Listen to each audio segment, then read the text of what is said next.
Hello my dear students, देखिए बेटा, आज मैं आप लोगों को सॉल्यूशन चैप्टर जो आपका चैप्टर 1 है नई बुक के अकॉर्डिंग क्लास 12th में सीबीएसई बोर्ड के रिस्पेक्ट में जितने भी इंपॉर्टेंट फॉर्मूलाज है ना जो यूज होंगे, इंपॉर्टेंट फॉर्मूलाज जो यूज होंगे, ठीक है, वो सारे के सारे करवाऊंगा, ठीक है, और उस पर रिलेटेड बताऊंगा कि कौन कौन से क्वेश्चंस आते हैं, याद रखिएगा, ठीक है ना। ओके, तो चलिए स्टार्ट करते हैं important formulas of chapter 1 solution, ठीक है। चलिए,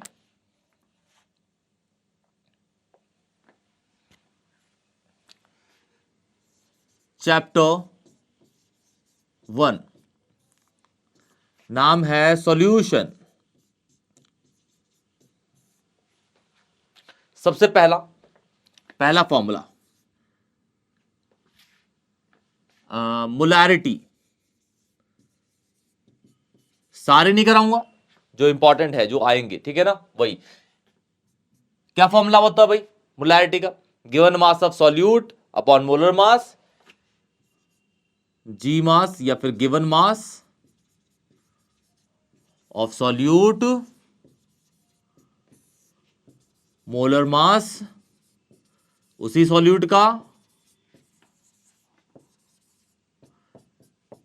1000 ऊपर, डिनोमिनेटर में वॉल्यूम सॉल्यूशन का, और वॉल्यूम किस में लेना है? एमएल में, तभी ये ऊपर क्या लेना है आपको? 1000। अगर वॉल्यूम आपका लीटर में होगा तो ऊपर आपको 1 लेना पड़ेगा। क्लियर है? इसकी यूनिट होती है मोल, सॉरी मोलर, मोल पर लीटर, ठीक है ना। ओके, सेकंड है आपका मोलैलिटी। मोलैलिटी के ऊपर भी क्वेश्चन आते हैं। मोलैलिटी, मोलैलिटी को स्मॉल एम से डिनोट करते हैं, मोलैलिटी को कैपिटल एम से। ये होता है भाई सेम गिवन मास सॉल्यूट का, given mass of solute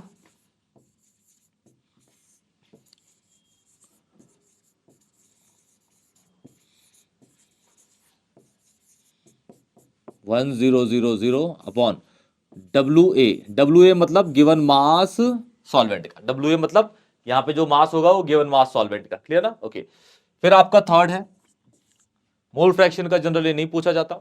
Henrys, Henry's law पे, हेनरीज लॉ, इसकी एप्लीकेशंस भी याद रखिएगा बेटा। प्रेशर किसका? गैस का is directly proportional to the mole fraction उसी गैस का।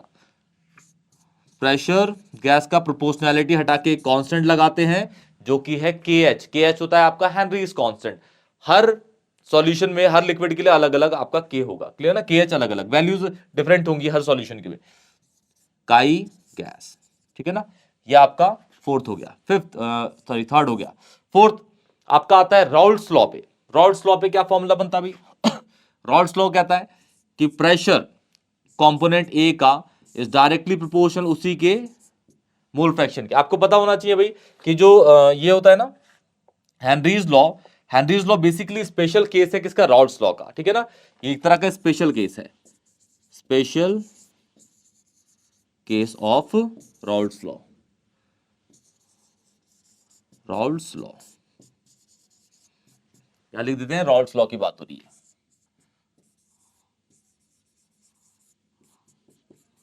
राउल्ट्स लॉ, ठीक है। ये कहता है कि भाई कंपोनेंट ए का जो प्रेशर होगा वो डायरेक्टली प्रोपोर्शनल कंपोनेंट ए के मोल फ्रैक्शन के। अब यहाँ पे प्रोपोर्शनैलिटी को हटा के हम इसी जो भी कंपोनेंट यूज कर रहे हैं उसके प्योर वेपर प्रेशर का कांस्टेंट यूज कर लेते हैं, तो पी ए नॉट काई ए। क्लियर? ये आपका बन जाता है। ऐसे ही ये कंपोनेंट ए के लिए है तो दूसरा आपका कंपोनेंट बी के लिए बन सकता है, P B directly to the mole fraction of component B, और P B is equal to pure vapour pressure लग जाएगा कंपोनेंट बी का, तो पी बी, ये इंपॉर्टेंट फॉर्मूला है, ठीक है ना। अब P A plus P B कर दूंगा तो क्या हो जाएगा बेटा?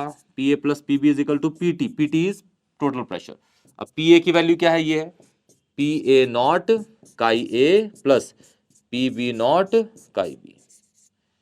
ये इसका फॉर्मूला बन जाता है, ये इसका फॉर्मूला बन गया। क्लियर है? तो ये अभी आपके 4 फॉर्मूले हो गए, ठीक है। अब हम बढ़ते हैं कॉलिगेटिव प्रॉपर्टीज के फॉर्मूले पे, ठीक है ना। कॉलिगेटिव प्रॉपर्टीज, फिर आपका वैन टॉप का फॉर्मूला आ जाता है। फिफ्थ टॉपिक डालते हैं कॉलिगेटिव प्रॉपर्टीज में। Colligative colligative property, colligative properties आपको पता होगा। कॉलिगेटिव प्रॉपर्टीज क्या होती है? ऐसी प्रॉपर्टी सॉल्यूट की जो डिपेंड करती है उसके अमाउंट ऑफ सॉल्यूट पे, ठीक है। Those properties of solute which depends on the amount of solute या फिर quantity of solute, not on the quality of solute. Clear? Colligative properties.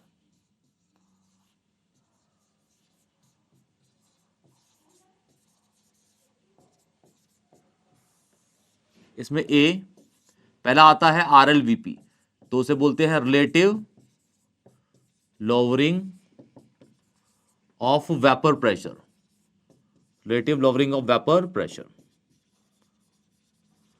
इसको शॉर्ट में RLVP भी कहते हैं हम, RLVP शॉर्ट में, ठीक है। शॉर्ट में इसको RLVP भी कहा जाता है। इसका जो फॉर्मूला होता है वो ड्राइव होता है रॉल्स लॉ से, ठीक है ना।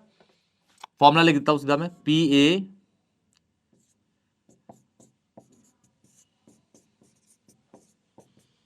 का IP, ये आपका रॉल्स लॉ का, सॉरी RLVP जो रॉल्स लॉ से ड्राइव हो रखा है। सेकंड होता है आपका elevation in boiling point,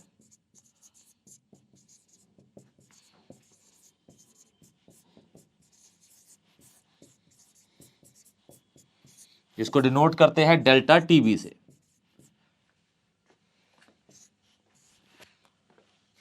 delta TB is equal to KB, और ये होता है आपका मोलैलिटी, और मोलैलिटी तो हमने फॉर्मूला ऊपर लिख ही दिया है, ठीक है ना।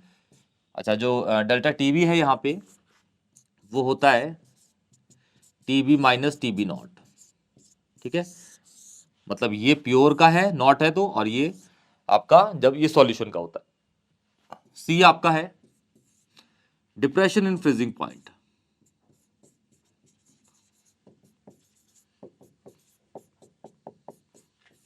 Depression in freezing point. Clear? Delta TF is equal to KF molality. Again molality का फॉर्मूला सबको पता ही है, और जो डेल्टा TF होता है बेटा वो होता है TF not minus TF। D आपका है इसके अंदर, D कॉलिगेटिव का फोर्थ और लास्ट है आपका ऑस्मोटिक प्रेशर का।